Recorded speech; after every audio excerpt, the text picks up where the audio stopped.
Good morning and welcome to WSAU Feedback. I'm Meg Ellefson. Thank you for joining me. Happy Friday, First Amendment Friday. Of course, in the first half of Feedback, I have a wonderful guest, former Lieutenant Governor Rebecca Kleefisch, and soon to be Wisconsin's next governor. And I am delighted to have caught her on the phone this morning. Thank you for joining me this morning, Rebecca. Hey, how are you, Meg? I love that you're calling it First Amendment Friday because isn't there so much we can use our voices to address these days? Oh my gosh, you tell me. It's there's a never-ending laundry list of things that we can talk about. I'm going to start though with asking you how your trip with your daughter went. You went to one of the Carolinas, I think. Oh, I did. We went to South Carolina to see a place called Sims Chapel, and you don't guess that your daughter, your teen, is going to want to use a mommy-daughter trip. I promised each of my kids as teenagers that I would take them on a mom-daughter trip, and I said to Violet, I'm like, honey, the time is waning here. There's going to come a time probably in the near future that mom's not going to be able to take time away and leave the state for a weekend. And she said, okay, I'm going to choose Sims Chapel in South Carolina. It is this remarkable mountaintop chapel where you look out and you see the hills and the valleys, and we went both at sunset and at sunrise, and it's remarkable. I mean, you can really feel God's presence, and we prayed and we loved it. A lot of it. Now, if you do go, just know there are a lot of people who also have the same idea, so prepare for it. And it is a long walk if the parking lot is full. But I'll tell you, it was an event I will remember for the rest of my life, but also, too, just the time spent with my kid. You only have them for 18 years. And if you're doing it right, you're raising them to be adults and not gigantic kids. And so they're going to leave you. So seize the moment, parents.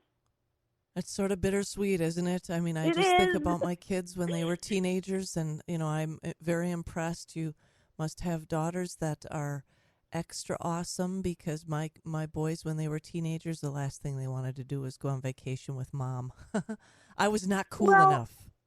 I don't know. I mean, I'm still uncool, and I admit it, but, I think that's part of raising, kids who, embrace every opportunity in life.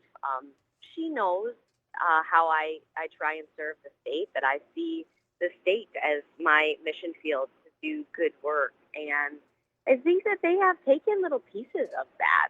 My big girl, Ella, I think I told you, started a Jesus TikTok. Jupiter likes Jesus, and she's now up to like a small following of 36,000, and she gets to spread the word that way. And Violet is well on her way to doing extraordinary things as well, and is willing to advocate for the things she believes in, even in the middle of high school. And started a little Bible study with her friends.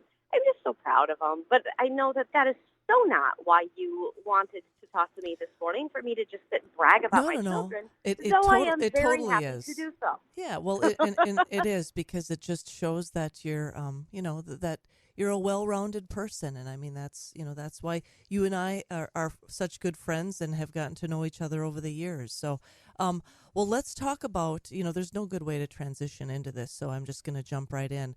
I know that. Wait. Let me try. Because here's the thing. I just told you about Ella's TikTok. Okay. Jupiter likes Jesus, right? So she would go and do these live readings of the Bible on TikTok. She's been banned 2 times now because people have reported her for violating community standards, for reading the Bible live on a social platform. It shows you that cancel culture is so alive and thriving in America today that we are now seeing cancel culture creep its way like weeds into our classroom. Oh, yes.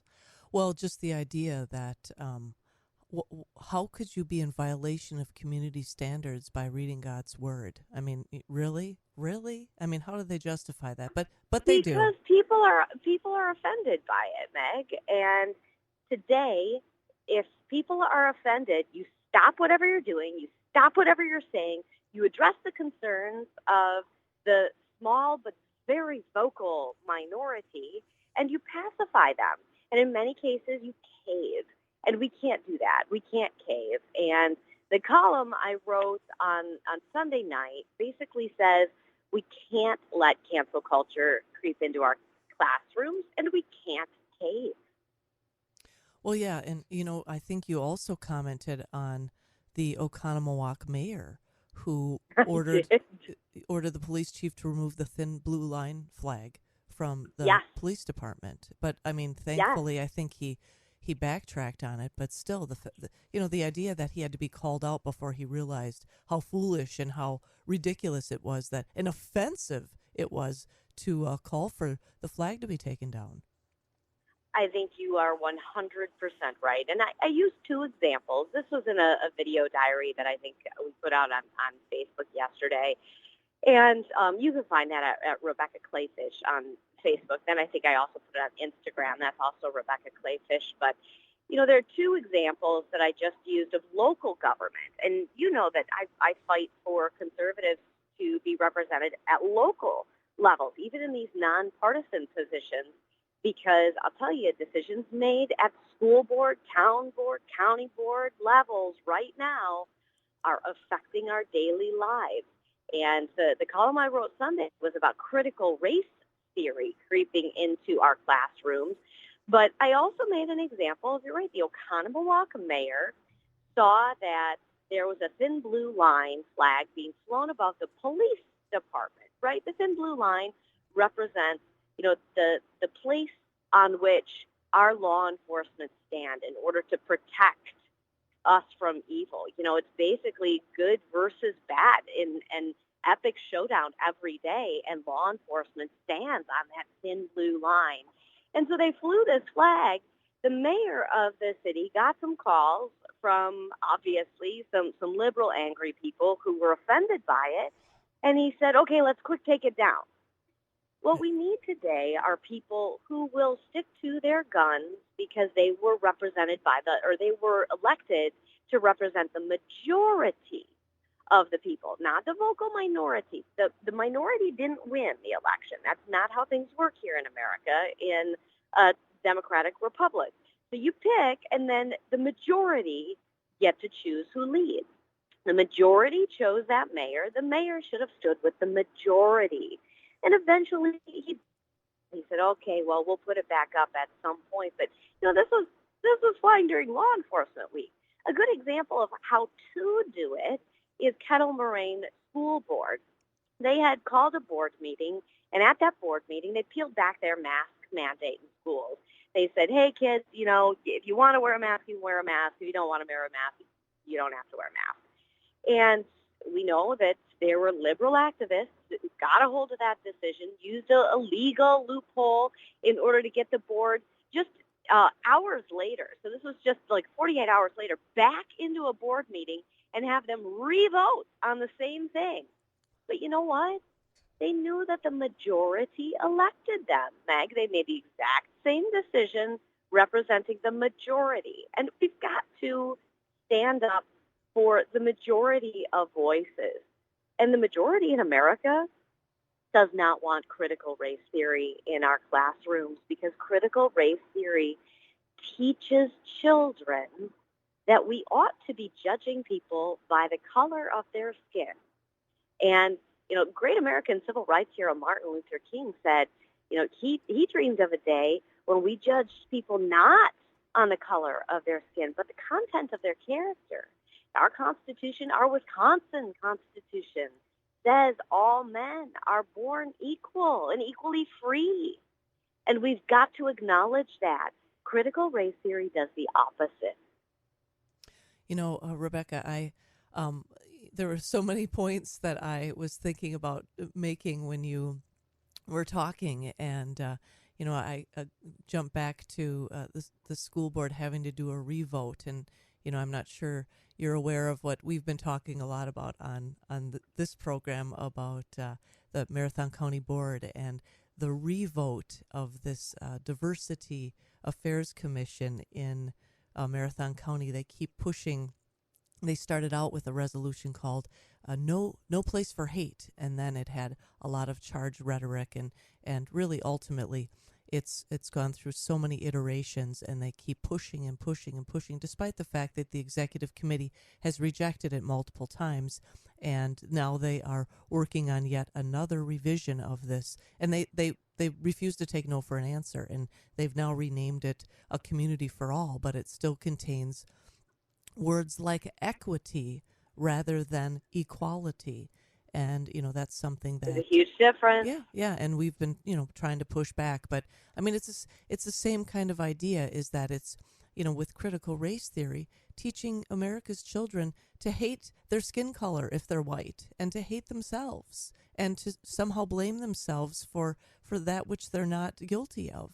And I guess that's what's so, discouraging, but yet we need to, as you say, we need to push back and we need to be, calling out our local elected leaders to represent the majority, which is what they were elected to do. And so, if I may, Meg, your listeners, if you're looking for something to do, show up to the school board meeting, show up to your town board, your county board meeting, take notes, and then make your voice heard. I mean, if there's a public comment period about something that you care about, then step up to the microphone. If you're nervous, write down what you want to say. Jot some notes down quick so that you can look at your notes when you're speaking. But your voice needs to be heard. You're the defender of your family, of your community, of your state, your country's future. So please don't think that you are only one small voice. One small voice amplified at a board meeting like that makes a huge difference. I would argue the same thing for your vote. I would argue the same thing for your potential candidacy. If you want to run for school board next April, the time to do it is now. Start now so you can start introducing yourself to people. I don't care if you're not able to take out nomination signature papers until later. I don't care if the vote is not until next April's races. The time to start meeting people, shaking hands, attending events, and urging people to care more is now. Get active, please. We need more people in the fight. You're singing my song. So, Rebecca, we need to take a quick break, but when we come back, I'd like to, I don't really want to talk about this, but we need to talk about the workers' shortage and who's at fault for that here in Wisconsin. But we'll take a break and be joined by former Lieutenant Governor Rebecca Kleefisch on WSAU Feedback. We'll be right back.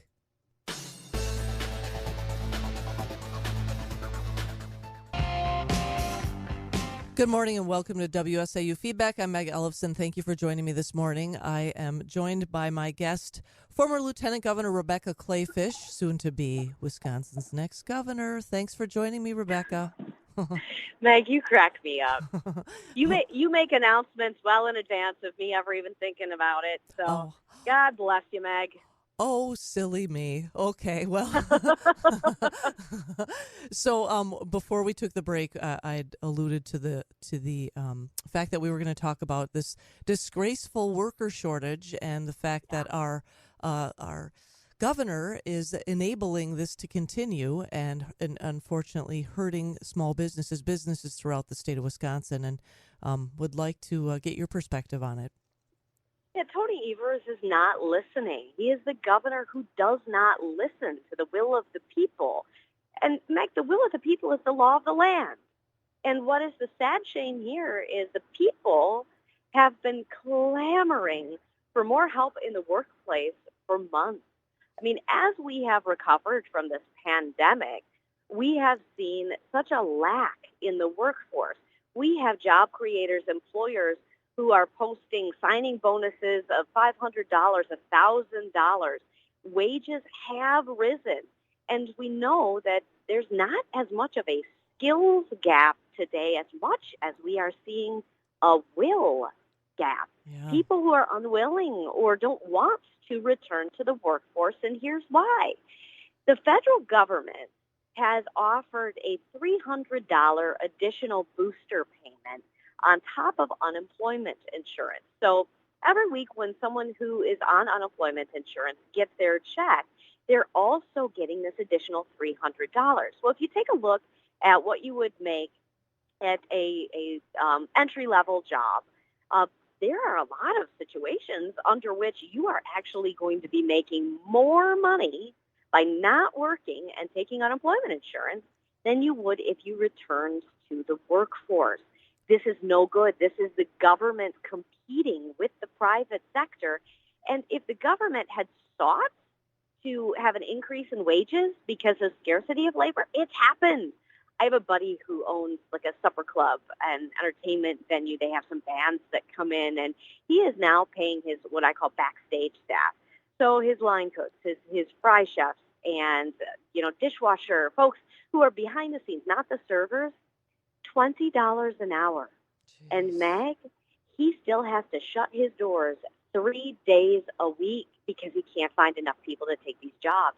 And you got to look at it from a rational person's perspective. How can you rationalize going to work for $14 an hour if you're 18 years old, $14 at 25 years old, $14 an hour when you're being paid, more than $15 an hour to not go to work? And P.S., maybe you do a little something off the radar of the government. You work for cash. You do some landscaping. You paint some houses. You move people. You do some babysitting. Think about what the cash economy is doing right now in comparison to the hurting average economy that is desperate for growth. If you have been at a fast food restaurant, even a fast casual restaurant, if you've been to the grocery store or big box store lately, or a small business, small retail, small hospitality, you know that the wait time to just get checked out or get your food are crazy. That's because of extreme shortages. Let me give you another terrible one I heard on the radio this morning. In Central City, Milwaukee, where think you've got high minority tract, high poverty tract zip codes, they have decided to shut down the vast majority of their county pools this year. Little kids looking to just get cool in the summertime where, their house may or may not have air conditioning. They're out of school after they have been denied in-person education because it was indoors, right? Finally, an outdoor activity that they actually can do, and they're shutting down most of the pools. Not because of coronavirus. It's not because of COVID-19. Want to know what they said on the radio this morning? They can't find enough workers to work the pool. Oh, it's so this sad. is becoming tragic. Mm-hmm, mm-hmm. And So I think it was Tony Evers just needs to end taking that $300 supplement. And about 20 governors, I believe, now have done it. This is not rocket science. right. Well, and ultimately, I mean, who's going to pay for that in the long run anyway? I mean, to keep giving free money, it's taxpayer money, and our future generations are going to feel the pain of that. But Yes. well, Rebecca, thank you for joining me this morning. We're out of time. I always say I'm fashionably late. 8:30 news is next, but I hope you have a wonderful weekend, and thank you so much for joining me. And look forward to having you on again. You got it, Meg. You are always in fashion. Happy Freedom and Free Speech Friday, and good Memorial Day to you and all of your listeners. Let us thank those who have fallen for their sacrifice because, boy, Freedom Friday is great. Yeah, absolutely. Well, thanks again. Have a great weekend, Rebecca. Talk to you soon. Okay. Up next, the 8:30 news, and after that, your calls on feedback, 715-845-2155. It is First Amendment Friday. I would also love if you would call in and share your stories of someone that that served in our military, in our nation's military. I'm going to share a story that I have and would love to hear your stories in honor of those that have fallen, in honor of those that have served on this Memorial Day. Back after the 8:30 news.